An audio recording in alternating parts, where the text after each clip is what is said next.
லௌதேத்தூர் இயேசுஸ் கிறிஸ்துஸ். இயேசு கிறிஸ்துவுக்கு புகழ். தமிழ் கூறும் நல்லுலகில் வாழும் அனைத்து அன்புள்ளங்களுக்கும் வத்திக்கான் வானொலியின் வணக்கம். இறைவன் உங்கள் உள்ளத்தையும் இல்லத்தையும் தன் அன்பாலும் அருளாலும் அமைதியாலும் இன்றும் என்றும் நிரப்புவாராக.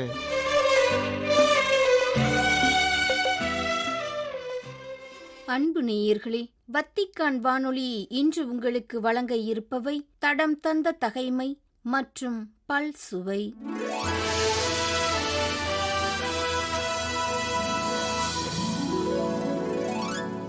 தடம் தந்த தகைமை. மக்கள் மேல் மனமிறங்கிய இறைவன்.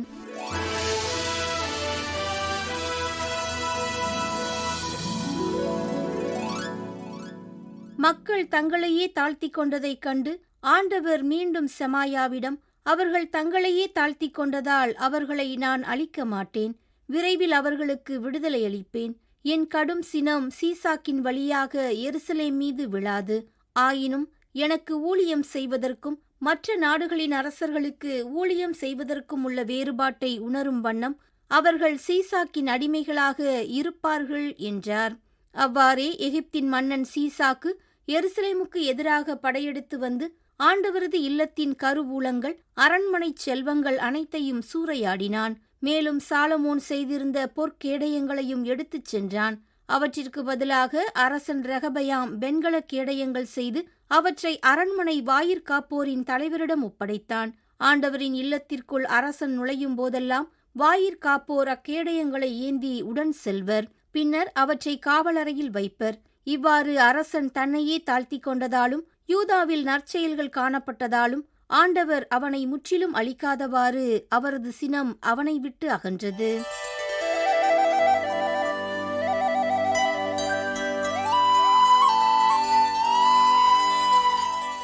பல் சுவை.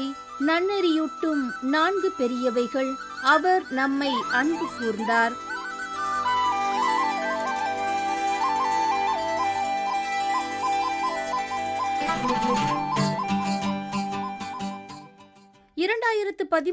ஆண்டு முதல் 2025 ஏப்ரல் வரை ஏறக்குறைய 12 ஆண்டுகள் திரு அவையை மிகச் சிறப்பாக வழிநடத்திய திருத்தந்தை பிரான்சிஸ் அவர்கள் தனது பணிக்காலத்தில் 4 மிக முக்கியமான சுற்றுமடல்களை நமக்காக எழுதி தந்துள்ளார். 2013 ஆண்டு லூமன் ஃபீடே எனப்படும் நம்பிக்கையின் ஒளி, 2015 ஆண்டு சுற்றுச்சூழல் அக்கறை குறித்த லௌதாத்தோ சி, 2020 ஆண்டு மனித உடன்பிறந்த நிலை குறித்த ஃப்ரத்தெல்லி தூத்தி என்ற 3 சுற்றுமடல்களை வெளியிட்டார்.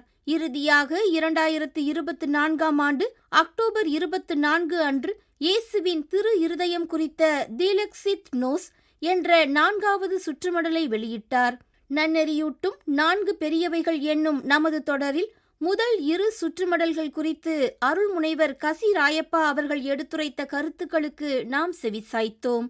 3வதாக திருத்தந்தை அவர்களால் வெளியிடப்பட்ட நாம் அனைவரும் உடன் பிறந்தோரே எனும் சுற்றுமடல் குறித்த கருத்துக்களை அடுத்த வாரங்களில் காண இருக்கும் நிலையில் இன்றைய நம் நிகழ்வில் அவர் நம்மை அன்பு கூர்ந்தார் எனும் 4வது சுற்றுமடல் குறித்த கருத்துக்களை காண இருக்கின்றோம்.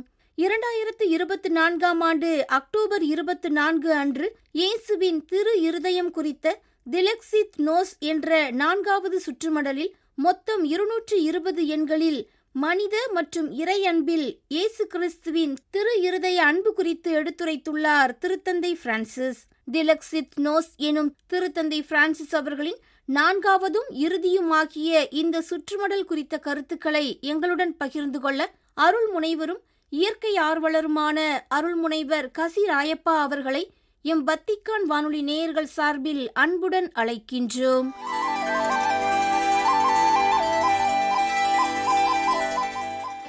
தொன்று தொட்டு எல்லா மதங்களும் எல்லா தெய்வங்களும் 4 உறவுகளை பற்றித்தான் எடுத்து சொன்னார்கள்.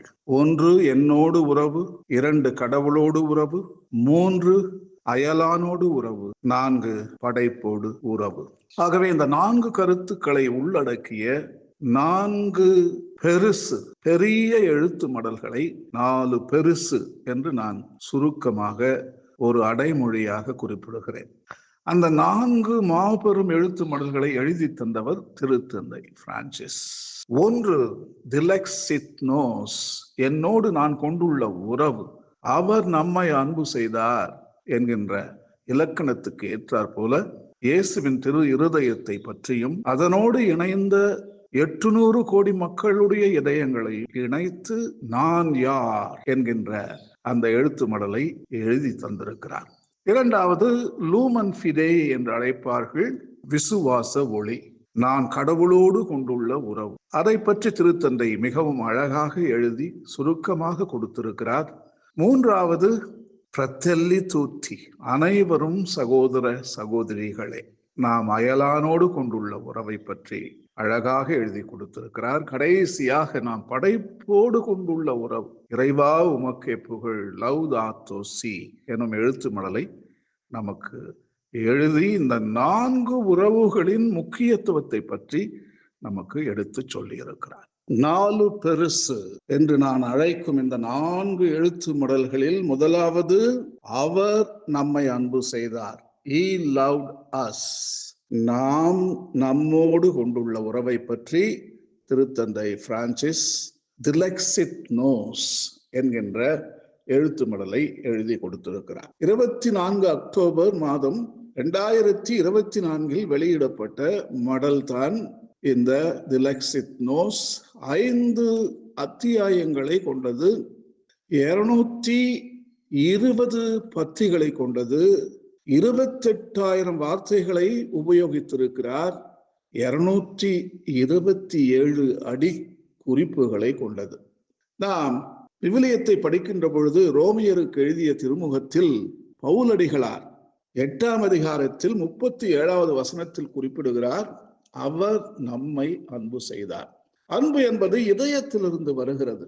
ஆகவே இதயத்தின் முக்கியத்துவத்தை பற்றி திருத்தந்தை அழகாக முன்னுரையில் எழுதுகின்றார். இதயம் என்றால் என்ன? வாழ்வின் துண்டுகளை, அதாவது நமது வாழ்வில் ஏற்படும் அத்தியாயங்களை, நிகழ்வுகளை இணைக்கின்ற ஒரு தசையிலான ஒரு உறுப்புத்தான் இதயம் என்று அதற்கு பெருமை சூட்டுகிறார். உலகம் மாற வேண்டும் என்றால் இதயம் மாற வேண்டும் என்று முன்னுரையில மிகவும் அழகாக குறிப்பிடுகிறார்.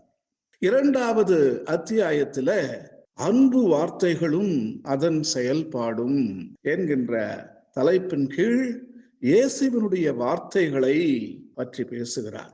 அந்த வார்த்தைகள் இயேசுவின் இதயத்திலிருந்து வந்தவை, இயேசுவின் பார்வைகள் அவருடைய இதயத்திலிருந்து வந்தவை, அவருடைய செயல்பாடுகள் அவருடைய இதயத்திலிருந்து வந்தவை. மன்னிப்பு, இரக்கம், தியாகம், பாடுகள், இறப்பு, உயிர்ப்பு அவருடைய இதயத்திலிருந்து வந்தவை என்கின்ற கருத்தை மிகவும் ஆழமாக எழுதி காட்டுகிறார். 3வது அத்தியாயத்தில் நம்மை இவ்வளவு தூரம் அன்பு செய்தது அந்த இதயம்தான் என்று இயேசுவின் இதயத்தை சுட்டி காட்டுகிறார். அந்த இதயமானது ஒரு தசையிலான ஒரு உறுப்பு என்று அழைக்கிறார். நமது இதயம் கூட தசையிலானது.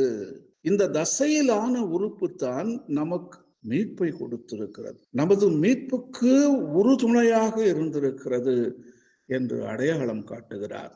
அதே சமயம் இந்த இதயத்தை வழிபடுகின்ற பொழுது அது ஒரு உருவ வழிபாடு அல்ல, மாறாக இதயத்துக்கு பின்னால் இயேசுவின் உருவம் இருக்கிறது. அந்த உருவத்துக்குத்தான் நாம் ஆராதனை செலுத்துகிறோம், நாம் வழிபாடு செய்கிறோம். இதயத்திற்கு மட்டுமல்ல, அந்த இதயத்திற்கு பின்னால் உருவம் இயேசு என்று நமக்கு எழுதி காட்டுகிறார்.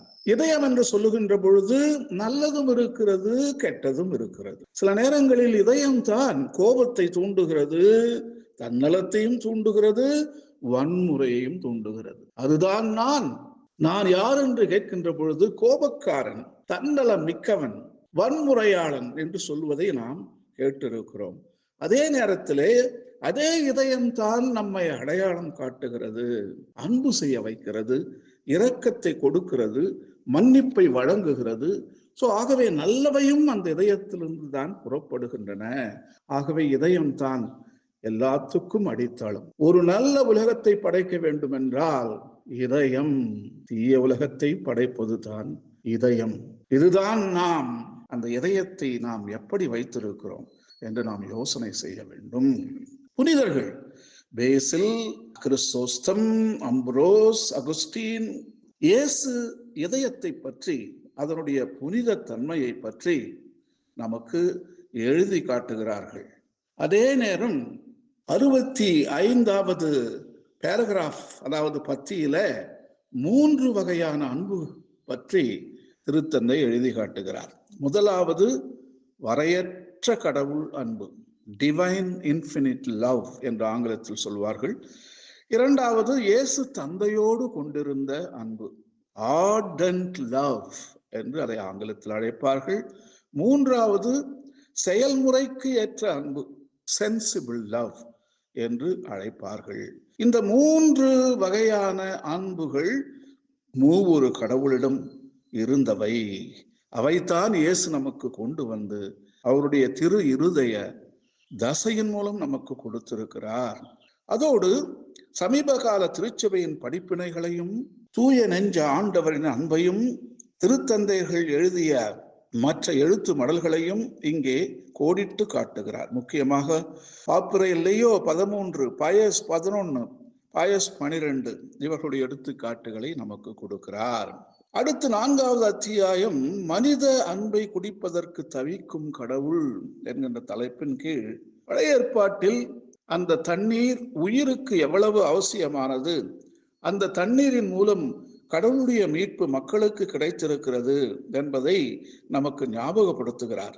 அதை போலவே சிலுவையில் தொங்குகின்ற இயேசு அவருடைய இதயத்தின் வழியாக தண்ணீரும் இரத்தமும் வெளிவந்த நிகழ்வை நமக்கு சோகமாக எழுதி காட்டுகிறார். அதே நீர், அதே இரத்தம் நமக்கு மீட்பை கொண்டு வந்திருக்கிறது என்று நமக்கு ஞாபகப்படுத்துகின்றார். இதை பற்றி ரூபீனோஸ், அகுஸ்தினார், ஜெரோம், வில்லியம் செயின்ட் தியரி, பொனவென்தூர் இவர்கள் எழுதிய அருமையான எழுத்து மடல்களை நமக்கு வாசித்து காட்டுகிறார். அதே நேரம் தூய நெஞ்ச ஆண்டவர் பக்தியை பரப்பியவர்கள் Mechtild de Marburg, Angela, Julian Norwich, Gertrude, Siena Catherine, John Eudes, Francis de Sales, சமீப காலமாக அதிகமாக பேசப்படுகின்ற புனித மார்கரெட் மேரி அலக்கோக் திரு இருதய ஆண்டவர் பக்தியை பரப்பியவர்.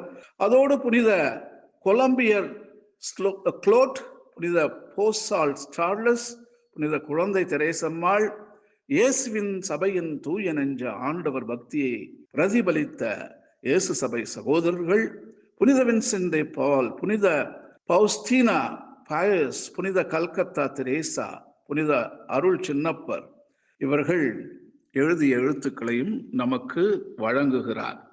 அதோடு சிலுவையில் தொங்குகின்ற பொழுது இயேசு இதயத்திலிருந்து வந்த இரத்தத்தை, அந்த தண்ணீரை பார்த்து நாம் மனஸ்தாபப்பட வேண்டும். அந்த மனஸ்தாபத்தின் வழியாக நாம் கண்ணீர் விட வேண்டும். அந்த நீரை அவருக்கு பருக நாம் அளிக்க வேண்டும். அதுதான் அந்த தலைப்பில் நாம் வாசித்தோம், மனித அன்பை குடிப்பதற்கு தவிக்கும் கடவுள். அந்த தூய நெஞ்ச ஆண்டவரின் இதயத்தை பார்க்கின்ற பொழுது நமது நெஞ்சம் வலிக்க வேண்டும், நமது கண்களில் நீர் வடிய வேண்டும், அதை இறைவன் குடிக்க வேண்டும். கடைசி அத்தியாயம் அன்புக்கு அன்பு என்கின்ற தலைப்பில் எழுதுகிறார். பழைய ஏற்பாட்டில் பல்லுக்கு பல், ரத்தத்துக்கு ரத்தம் என்று கேள்விப்படுகிறோம். அது ஒரு பழைய வாழ்வு முறை. புதிய வாழ்வு முறை அன்புக்கு அன்பு, அன்புக்கு கைமாறு அன்புதான். இங்கு 2 ஒப்பாரிகளை திருத்தந்தை லேமெண்டேஷன் என்று குறிப்பிடுகிறார். அவை மார்கரெட் மேரி அலக்கோக் அந்த கன்னிகை இடமிருந்து வந்த ஒப்பாரிகள்.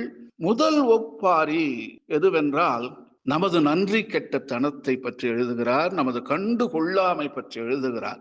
தூய நெஞ்ச ஆண்டவரின் அந்த இரத்தத்தையும் தண்ணீரையும் பார்த்து நம்ம உணர்ச்சியை வெளிப்படுத்தாமல் நன்றி கெட்டத்தனமாக இருந்திருக்கிறோம், அதை கண்டுக்கிறதே கிடையாது.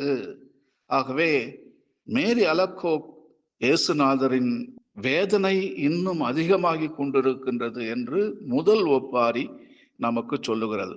இரண்டாவது ஒப்பாரி அன்புக்கு கைமாறாக அன்பை எதிர்பார்க்கிறார். முக்கியமாக நமது கண்ணீர், நமது வருத்தம், நமது பாடுகள், நமது இறப்பு, நமது வாழ்முறை, நாம் எதிர்கொள்ளும் ஏமாற்றங்கள், இவையெல்லாம் இயேசுநாதருடைய திரு இருதயத்திற்கு நாம் ஒப்பு கொடுத்து வழிபட்டால் அந்த அன்பை நாம் திருப்பி கொடுத்தது போல ஆகலாம். அதோடு பிறருக்கு நாம் அன்பை செலுத்துகின்ற பொழுது நாம் அந்த அன்பை அவருக்கு நாம் திருப்பி கொடுக்கிறோம். நமது படைப்பை பராமரிக்கின்ற பொழுது அந்த அன்பை நாம் திருப்பி கொடுக்கிறோம். இறை ஒன்றல், அதாவது மிஸ்டிசிசம் என்று ஆங்கிலத்தில் சொல்லுவார்கள், அந்த இறை ஒன்றல் மூலம் நாம் அந்த அன்பை திரு இருதய ஆண்டவருக்கு திருப்பி கொடுக்கலாம். தூய நெஞ்ச ஆண்டவருக்கு எதிராக எத்தனையோ பேர் பாவங்கள் செய்து வருகிறார்கள். அதற்கு நாம் பரிகாரம் செய்வதன் மூலம் அந்த அன்பை நாம் திருப்பி கொடுக்கலாம். மன்னிப்பு வேண்டல் வழியாக அந்த அன்பை நாம் திருப்பி கொடுக்கலாம். அந்த தூய நெஞ்ச ஆண்டவரின் பக்தியை நாம் பரப்புவதன் மூலம் நாம் அந்த அன்பை திருப்பி கொடுக்கலாம். பரிகாரம் செய்வதன் மூலம் தூய நெஞ்ச ஆண்டவரின் பக்தியுடன் நாமும் இணைந்து விடலாம்.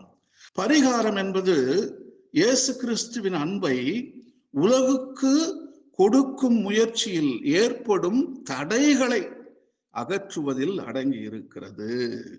தன்னையே வேள்வியாக மாற்றுவது, அந்த அன்பு பலியை நாம் தூய இருதய ஆண்டவருக்கு அர்ப்பணிக்க வேண்டும் என்று குழந்தை தெரேசம்மாள் மிக உயர்ந்த நிலை பரிகாரத்தை நமக்கு சுட்டி காட்டுகிறார். அதுதான் தெய்வ நீதியாக இருக்க முடியும் என்று சொல்லுகிறார். அதாவது நமக்காக உயிரை கொடுத்த அந்த இதயத்துக்கு, நமது இதயங்களையே நாம் வேள்வி பலியாக கொடுக்கின்றது தான் தெய்வீக நீதி என்று கூறப்படுகிறார். ஆனால் உன் இதயம் அருகில் இருந்தாலே போதும், வேள்வியை விட சிறந்தது என்றும் நமக்கு உற்சாகத்தை அளிக்கிறார். நாம் அனைவரும் நெருப்பில் விழுந்து தீயில் எரிந்து ஒரு வேள்வியாக மாறாமல் இயேசுநாதருடைய இதயத்துக்கு அருகாமையிலேயே அந்த பக்தியை நாம் உணர்ந்து உணர்ச்சி பூர்வமாக நாம் வாழுகின்ற பொழுது அந்த வேள்வியில் நாமும் பங்கு கொள்ளுகிறோம். இவையெல்லாம் வருங்காலத்தில் வருகின்ற வேத போதகத்திற்கு பயன்பெற வேண்டும். இயேசுவின் இருதய சுவாலைகள் உலகமெல்லாம் சென்று பற்றி எரிய வேண்டும். அதோடு நமது 800 கோடி இதயங்களும் பற்றி எரிந்து உலகமெல்லாம் சென்று வேத போதகத்தை பரப்ப வேண்டும். அது ஒரு அன்பின் கதிர்வீச்சாக மாற வேண்டும் என்று நமக்கு எழுதி தந்திருக்கிறார்.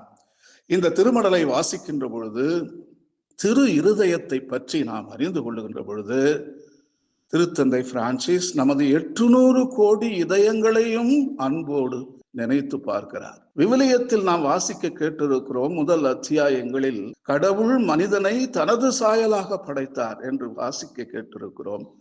இந்த திருமடலை வாசித்த பின், தெலெக்சிஸ் நோஸ் திருமடலை முழுமையாக வாசித்த பின் எனக்கு புலப்படுவது எதுவென்றால், 800 கோடி மக்களும் தூய நெஞ்ச ஆண்டவரின் இதயத்தின் வழி சாயலாக படைக்கப்பட்டிருக்கிறோம். தூய நெஞ்ச ஆண்டவரின் சாயலாக ஒவ்வொரு மனிதனும் படைக்கப்பட்டிருக்கிறான் என்ற கருத்துதான் எனக்கு ஞாபகம் வருகிறது. நன்றி, வணக்கம். நன்னறியூட்டும் 4 பெரியவைகள், அவர் நம்மை அன்பு கூர்ந்தார் எனும் தலைப்பில் இன்றைய பல் சுவையினை உங்களுக்கு வழங்கியது வத்திக்கான் வானொலி. நேயர்களே, இத்துடன் வத்திக்கான் வானொலியின் தமிழ் ஒலிபரப்பு நிறைவு பெறுகின்றது. தொடர்வது அதன் மலையாள நிகழ்ச்சிகள். உங்களது ஆர்வமுள்ள செவிமடுத்தலுக்கு நன்றி, வணக்கம்.